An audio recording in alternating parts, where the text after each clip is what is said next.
I didn't put myself this high. I got shoved this way. I play the piano and the keyboard. I was taught to read music and play by ear. I don't play now, but I played for church for many years. Okay. And sing as well.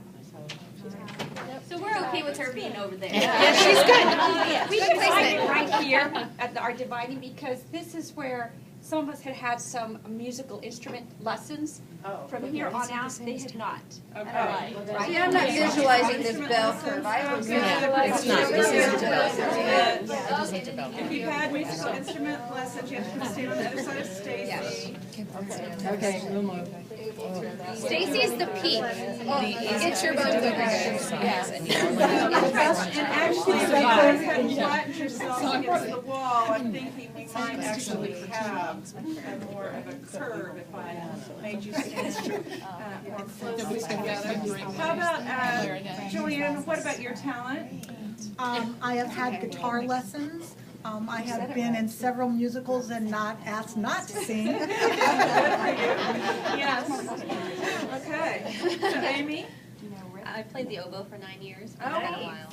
yeah. Music. But you definitely have musical talent and skill. Sandra, what about you? Chorus all throughout, up through high school, and then played the clarinet. Not well, but I'm a no. clarinet girl too. No, it was okay. I mean, it wasn't bad. They didn't ask me not to blow. So, Christy, how about you? Tell us about your musical talent. Lack of. I guess I should be over there. I played piano on the first soprano instrument choir. I don't know how you ended up on that. So this is why we do screenings. Good thing you asked her. Anybody else over here that plays the piano or any musical instruments? Come on. Nobody over here sings? In the shower. Can you do some singing? I think you should move out a little bit. You need to. I think singers move need to closer to be. Stacy. Well, I think this is she's a singer and dancer. Stacy's a singer And dancer. and dancer. That's right. I remember. Yes, you're talking about that. Okay, so all right, let's get down to you all. Celeste. So I'm playing an instrument, and they're taking a lesson, don't sing, nobody asks not to sing. The same, and I also, when you have singing classes in middle school, I got an F in choir.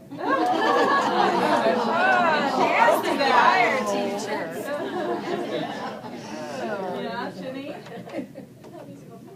Musical talent. You guys listen to the radio?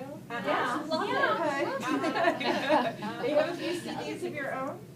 Or downloaded music on your iPhone? Yes. Okay, so there's an appreciation. Yeah. All right. Okay, so let's talk about this. If I brought in expert teachers from Juilliard to work with you all, who's going to have the greatest gains here? These Not guys. necessarily. Yeah, well, not necessarily, but I'm thinking my Juilliard teachers, if they begin working with you all, Yes, because once I get the keyboard. I'm going to move my bell curve, Right. right? Because you're going to practice more, you're going to learn depth and all of that. For you all, I'm going to bring in a teacher who actually begins explaining music theory, and I don't know, whatever you need to know about music, that will expand your knowledge base and begin to help you develop your talent that is probably latent within you.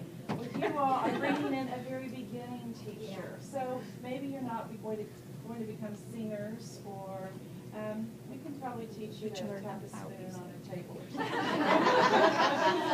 But I want to learn the choreography of flash dance. okay, the choreography of the flash dance. Oh, hey. Okay, so I know I don't bring in Juilliard an extreme expert probably to work with you guys, because that would be another frustration. I do bring in an expert that knows how to teach you those beginning skills. And as we begin working and working and working together, my entire bell curve moves. So you guys take a step to your left. Everybody step to the left. Step to the left. Everybody step to the left. And yeah, to the left, to the left. Let's hear Beyonce song. Okay, so and here's another thing that might happen. I might find some amazing musical talent that no one has ever tapped into or received lessons. And I'm possibly going to move some of you guys up here too.